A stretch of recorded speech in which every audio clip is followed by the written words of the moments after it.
You'll hear a number of different recordings and you'll have to answer questions on what you hear. There will be time for you to read the instructions and questions, and you'll have a chance to check your work. All the recordings will be played once only. The test is in 4 sections. At the end of the test, you'll be given 10 minutes to transfer your answers to an answer sheet. Now turn to Section 1.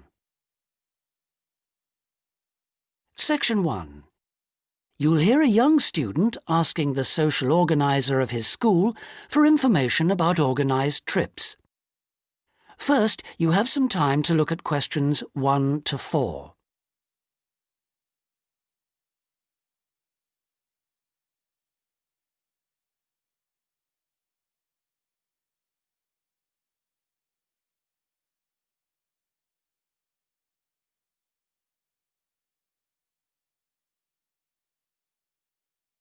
You'll see that there is an example which has been done for you.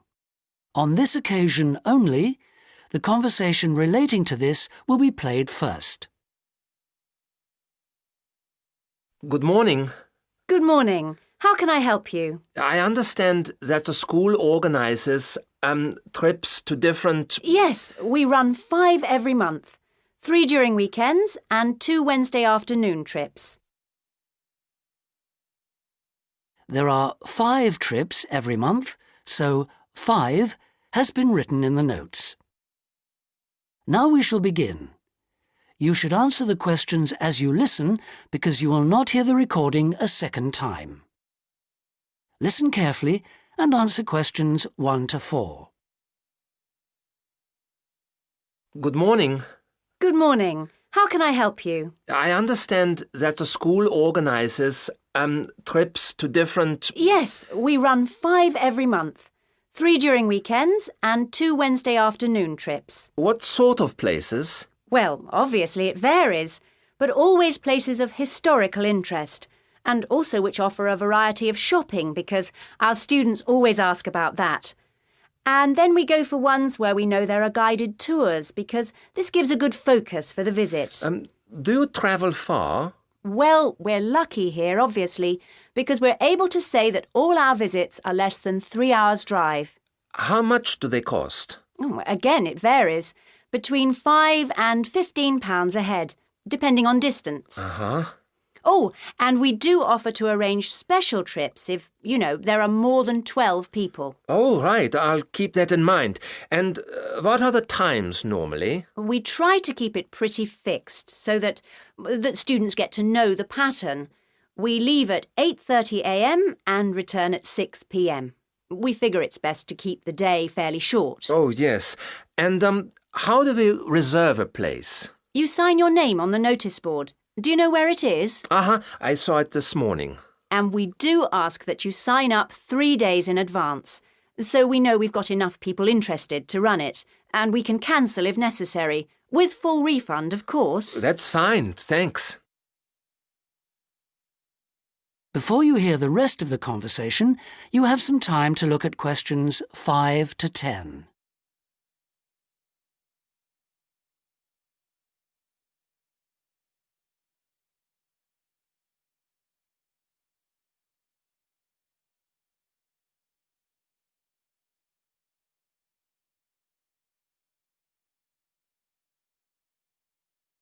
Now listen and answer questions 5 to 10.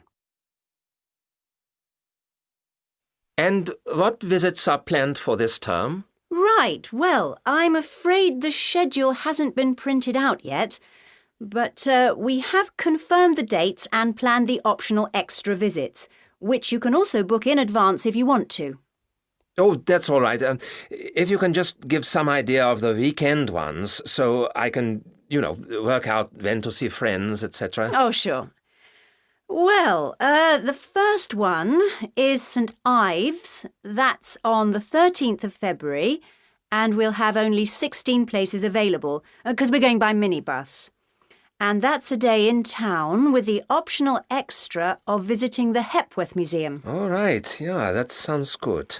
Then there's a London trip on the 16th of February, and we'll be taking a medium-sized coach, so there'll be 45 places on that. And let's see, the optional extra is the Tower of London. Oh, I've already been there. After that, there's Bristol on the 3rd of March. Where? Bristol, Bristol. Okay. That's in a different minibus with 18 places available. Oh, and the optional extra is a visit to the SS Great Britain. Okay.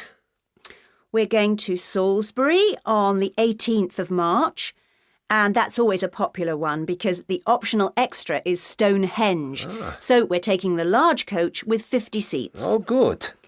And then the last one is to Bath on the 23rd of March. Oh, yes. Is Bath the Roman city? Yes, that's right. And that's in the 16-seater minibus. And where's the optional visit? It's to the American Museum. Well worth a visit. Okay, well, that's great. Thanks for all that. My pleasure. Oh, by the way, if you want more information about any of the trips, have a look in the student newspaper. Okay. Or have a word with my assistant.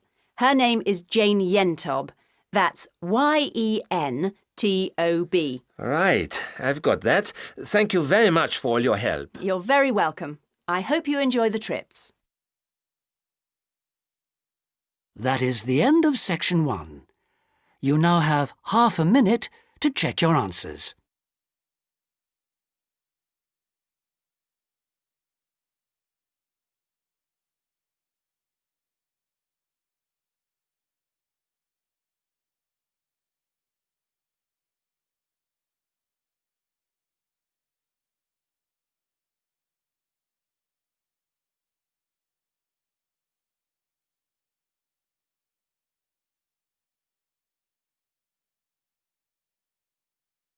Now turn to section 2.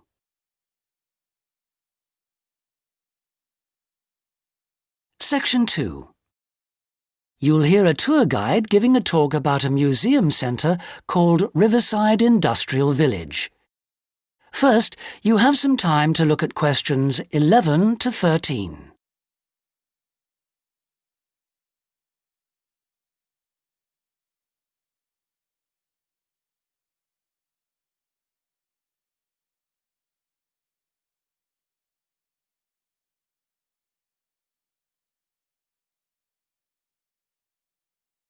Now listen carefully and answer questions 11 to 13.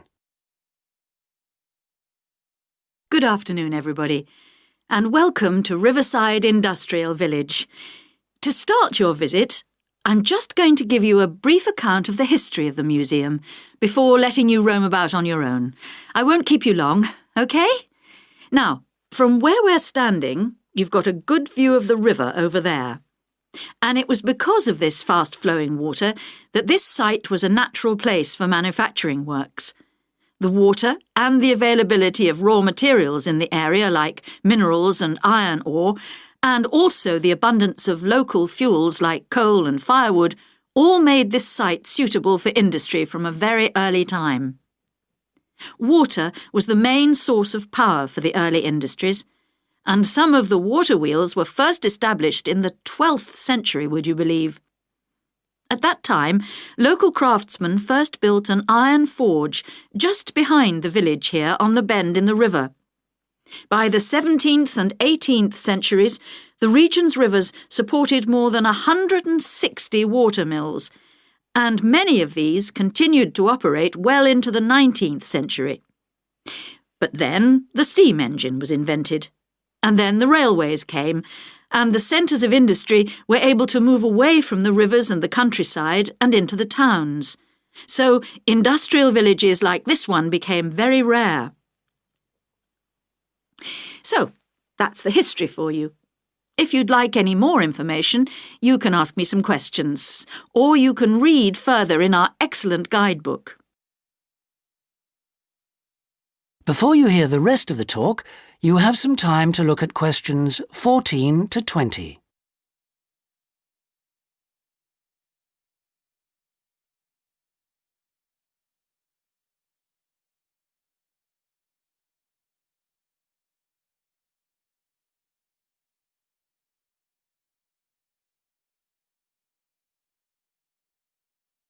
Now listen and answer questions 14 to 20. Now, I'm going to give you a plan of the site, and I'd just like to point out where everything is, and then you can take a look at everything for yourself. I've already pointed out the river, which is on the left, and of course, running along the bottom is Woodside Road. Got it? OK. Now, we're standing at the entrance. See it at the bottom? And immediately to our right is the ticket office. You won't need that, because you've got your group booking, but just past it are the toilets. Always good to know where they are. In front of us is the car park, as you can see, and to the left, by the entry gate, is the gift shop. That's where you can get copies of the guide, like this one here. Now, beyond the car park, all the buildings are arranged in a half circle with a yard in the middle. The big stone building at the top is the main workshop. That's where the furnace is, and where all the metal was smelted and the tools were cast, as you'll be able to see. Now, in the top right-hand corner, that building with bigger windows is the showroom, where samples of all the tools that were made through the ages are on display.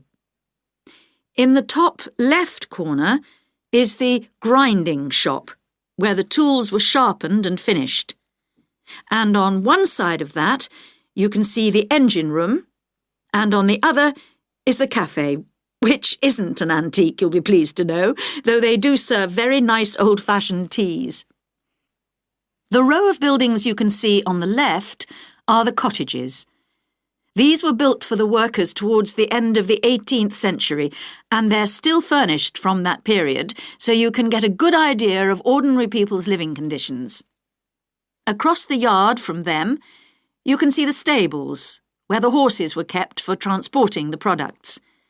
And the separate building in front of them is the works office, and that still has some of the old accounts on display. Right. If anyone wants a guided tour, then I'm starting at the engine room. If you'd like to come along this way, please, ladies and gentlemen. That is the end of section 2. You now have half a minute to check your answers.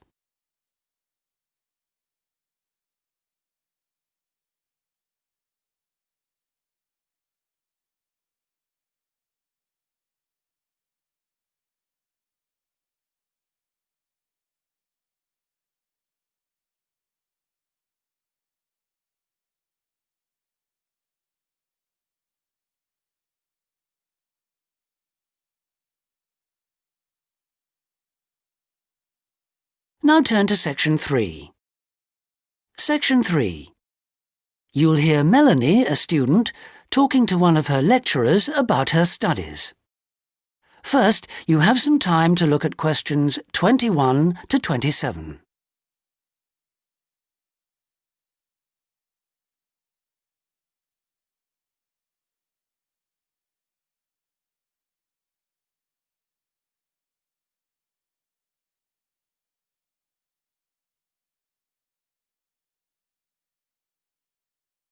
Now listen carefully and answer questions 21 to 27.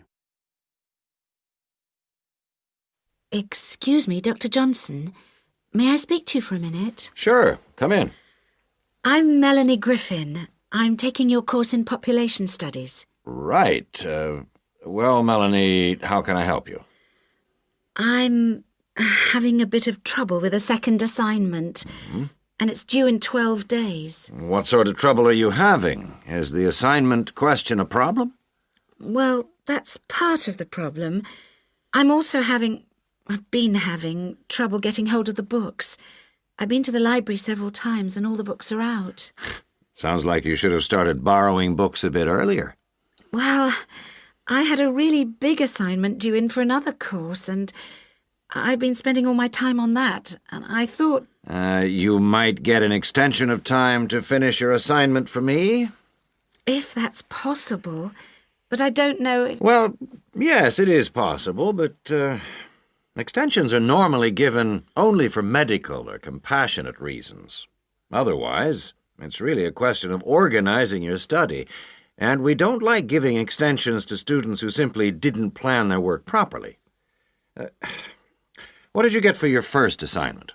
I got 87%. Yes, you did very well, indeed. So, obviously, you can produce good work.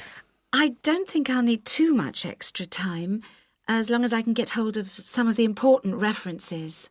Well, since you did so well in your first assignment, I'm prepared to give you an extra 2 weeks for this one.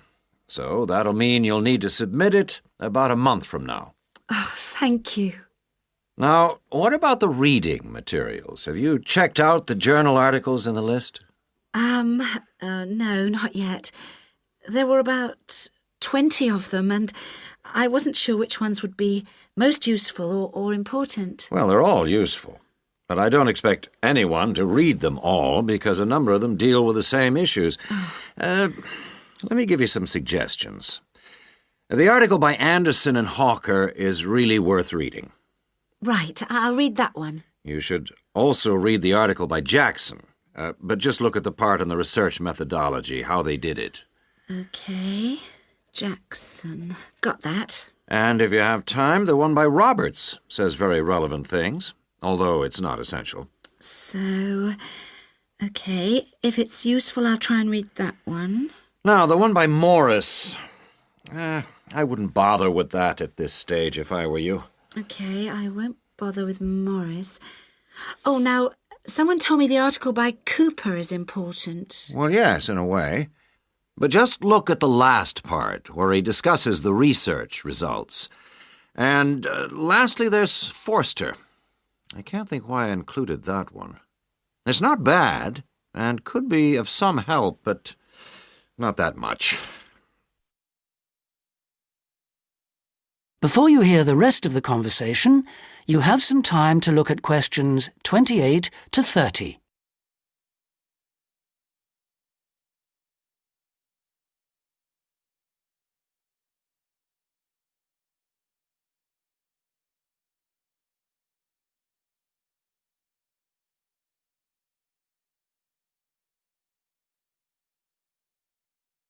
Now listen and answer questions 28 to 30. Now, let's deal with the assignment question. What's the problem there? It's the graph on page 2. What seems to be the problem? It's just the bar graph showing reasons why people change where they live. Well, I've got a photocopy, but the reasons at the bottom are missing. Ah, okay. Look at the first bar on the graph. Now, that indicates the number of people who move because they want more space. Oh, I see. Bar 1. Okay. Now, what about the next bar? Bar 2 is to do with the people living nearby, disturbing them. So they chose to move away to somewhere quieter. Now let's look at bar number 3. Another reason people change their place of living is because they want to be closer to the city. Okay. Proximity to the city is an issue. Now, bar number 4 refers to problems when the owner of the property won't help fix things that go wrong. In other words, the owner is not helpful, and so the tenants move out. Okay. Now, what about bar 5?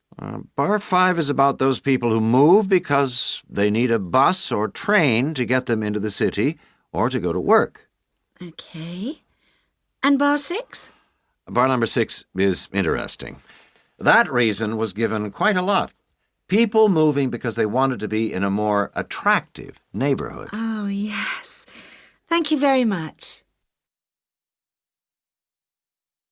That is the end of section 3. You now have half a minute to check your answers.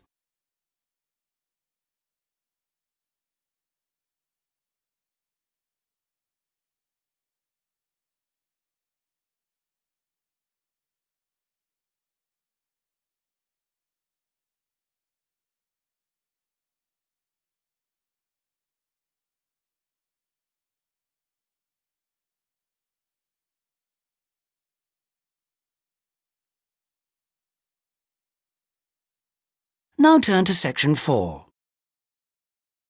Section 4. You'll hear a talk on the subject of the urban landscape. First, you have some time to look at questions 31 to 40.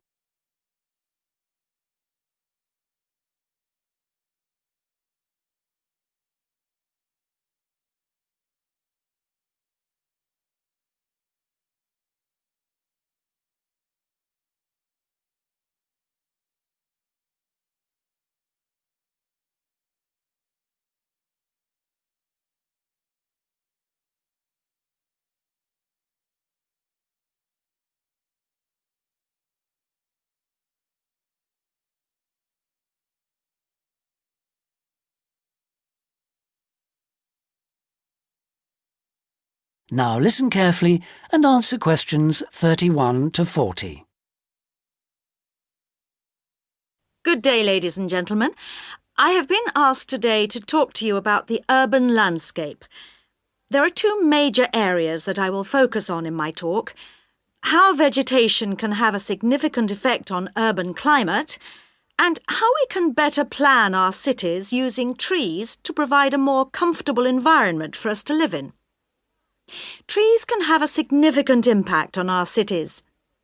They can make a city as a whole a bit less windy, or a bit more windy if that's what you want.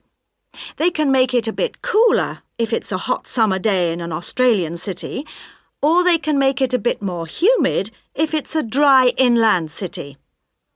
On the local scale, that is in particular areas within the city, trees can make the local area more shady, cooler, more humid and much less windy.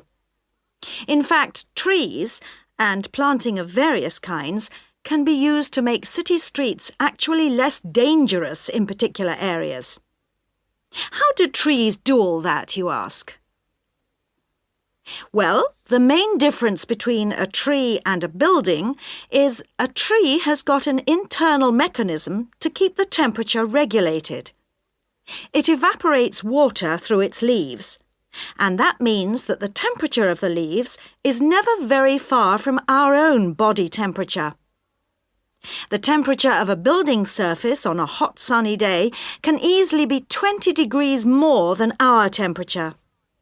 Trees, on the other hand, remain cooler than buildings because they sweat. This means that they can humidify the air and cool it, a property which can be exploited to improve the local climate.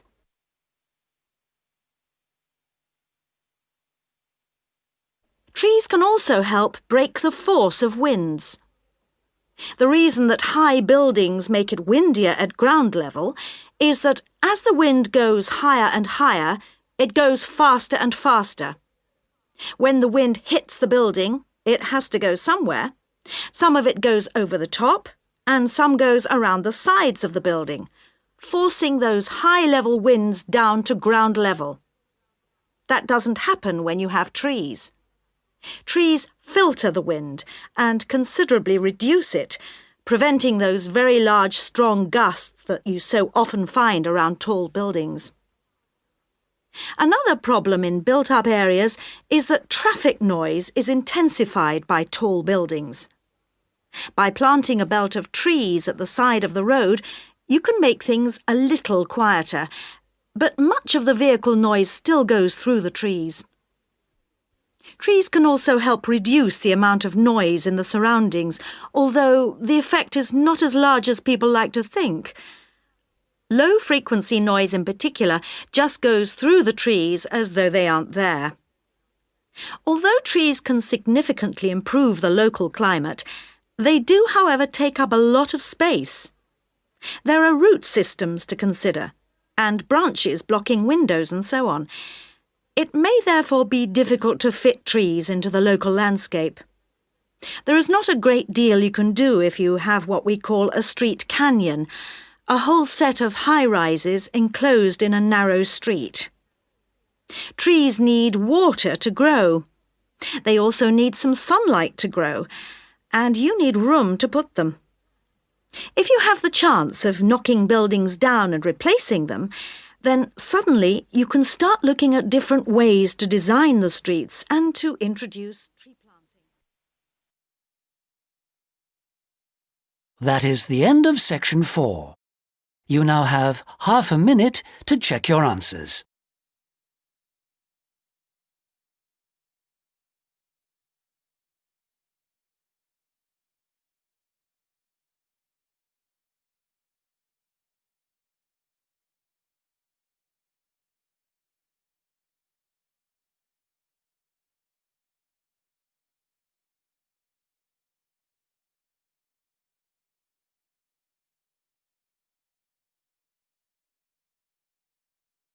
That is the end of the listening test. In the IELTS test, you would now have 10 minutes to transfer your answers to the listening answer sheet.